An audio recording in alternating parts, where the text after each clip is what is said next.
Jose Alvarado is set to return to the Phillies bullpen, but how much and where should Rob Thomson use Alvarado down the stretch for the Phils? Let's talk about it next right here on the PHLY Phillies podcast. What's up, everybody? Welcome back to the PHLY Phillies podcast. Tyler Zulli here, broadcasting from the Xfinity Mobile Studios. And today I thought we'd have an opportunity to talk about Jose Alvarado, who is set to return from his 80-game suspension this week. In fact, probably today as we speak, Alvarado is getting set to rejoin the Phillies bullpen.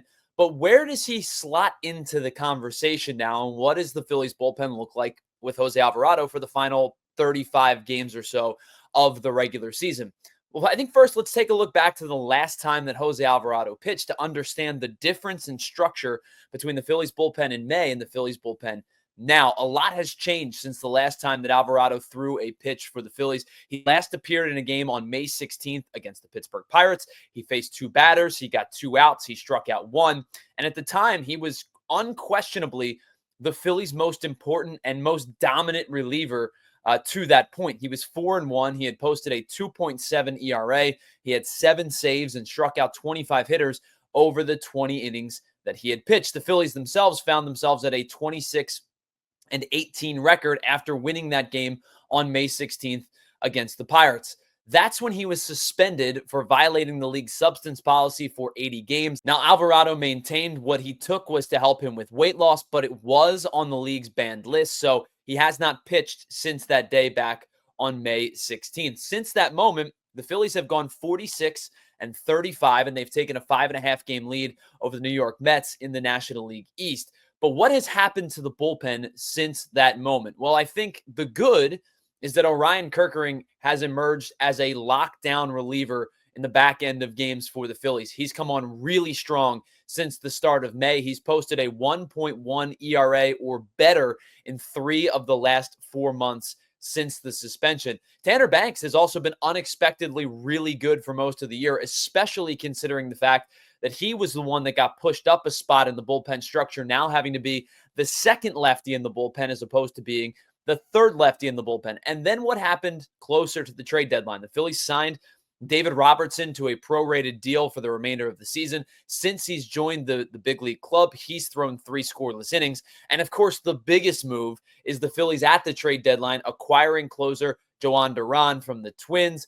He has been lights out since joining the team. Had a little bit of an injury scare the other day, but has been incredible since joining the team. He obviously is the bona fide closer for the Phillies for the rest of the season and for the next 2 years after that. So to recap, the last time Jose Alvarado pitched, the Phillies bullpen structure was Alvarado and Matt Strahm from the left side and Kerkering and Jordan Romano from the right side. Now with Alvarado returning, it's Alvarado, Strahm, Banks from the left side, Duran, Kerkering, Robertson from the right side. So to say that the Phillies have gotten markedly better out of the bullpen since the last time that Jose Alvarado pitched is a true fact. And this is without saying that Jordan Romano, who's been really, really bad throughout most of the season, is still currently on the roster. And they've had a floodgate of different relievers towards the front end of the bullpen with Max Lazar and Seth Johnson, Alan Ronhell, most recently Nolan Hoffman. So the Phillies have had kind of a rotating cast of characters at the front end of the bullpen, but the back end of the bullpen structure has gotten significantly better since the last time that Jose Alvarado pitched, and he'll join the team for the final 35 games of the regular season. But the question is, how do the Phillies utilize Jose Alvarado? Now, manager Rob Thomson said that he's going to ease him back into MLB game situations, put him in lower leverage spots, which is not unexpected for a guy that hasn't seen big league hitters since the middle portion of May. But you do think at some point with the stuff that Alvarado has, power, fastball, wipeout, cutter, he'll start to climb the bullpen depth chart eventually, right? You would have to think. But to what extent should he rise and where does he stop? I think this is a really intriguing question because there's a couple of different factors that play into it. If Jose Alvarado is right and pitching well, there is no question about it that he is a weapon for the Phillies bullpen in the final 35 games. He is your power lefty arm. If you could go Alvarado in the 8th and Duran in the 9th, or Alvarado in the 7th, Kerkering in the 8th, Duran in the 9th, it just gives you one more weapon out of the bullpen that you can trust if he's pitching as well as he did or close to as well as he did before the suspension back in May. The second thing in the positive direction, I guess you could say, for Alvarado is they don't need to preserve Jose Alvarado down the stretch because he can't pitch in the postseason. There is no postseason for Jose Alvarado. So just on the surface, you would think once he gets up to speed and reacclimated, Rob Thomson should use him a ton, right? Because there's no saving the tank, right? You just run the tank to E at this point the rest of the way for the final 35 games. But the Phillies do have to consider structure within their bullpen heading into the postseason because of the fact that they won't have Alvarado for the postseason. So as he moves up the pecking order and moves up the depth chart of the bullpen, there has to be a natural stopping point because Rob Thomson and Caleb Cotham are going to have to understand that he's not available come postseason time.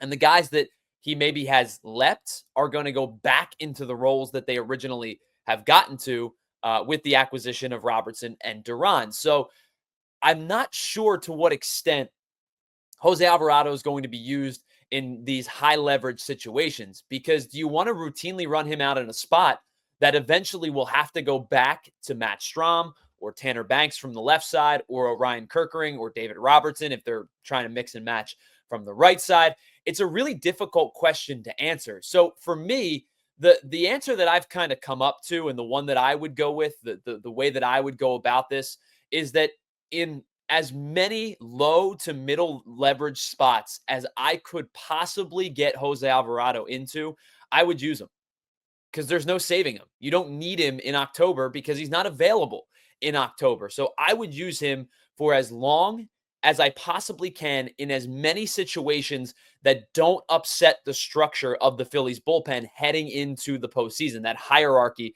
heading into the postseason. I would not use him in save situations. Obviously, with Jhoan Duran, it's entirely different, but I would not use him in those save situations. But you also need to understand, if he's pitching well and you're trying to win regular season games, you're trying to lock up an NL East division title, you're trying to potentially lock up a 2 seed and get a bye and not have to play in the wild card round. If Alvarado is somebody that you can rely upon in those situations, you do have to use him a little bit.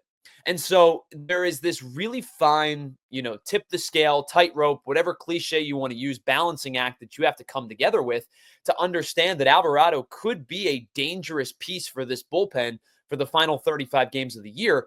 But an overextension of him in high leverage spots may lead to a difficult reacclimation come postseason time for guys like a Strahm or a Robertson or a Banks when Alvarado is not readily available. So I think the best course of action for Alvarado for the last 35 games, use him a ton and use him as much as you possibly need to get as many important outs as you possibly can without upsetting the hierarchy of the postseason bullpen. And that's the best way that I would go about it. And I think that's the way that Rob Thomson probably will go about it as well. I would imagine in the beginning, you're going to see him in lower leverage 6th inning spots, some low leverage 7th inning spots. And as he starts to reacclimate towards the major league hitting and getting back into the bullpen, you'll start to see him start to pitch a little bit more in the 7th, maybe get a little bit in the 8th without upsetting the structure of this bullpen. And I think that's the best way to go about it. And I think, quite frankly, that's the only option that Rob Thomson has, unless he truly says,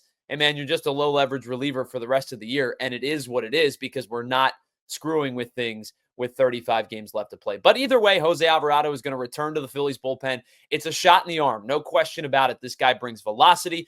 His velocity in Lehigh Valley was good. Is the command going to be there? That's the big question with Alvarado all the time, I think.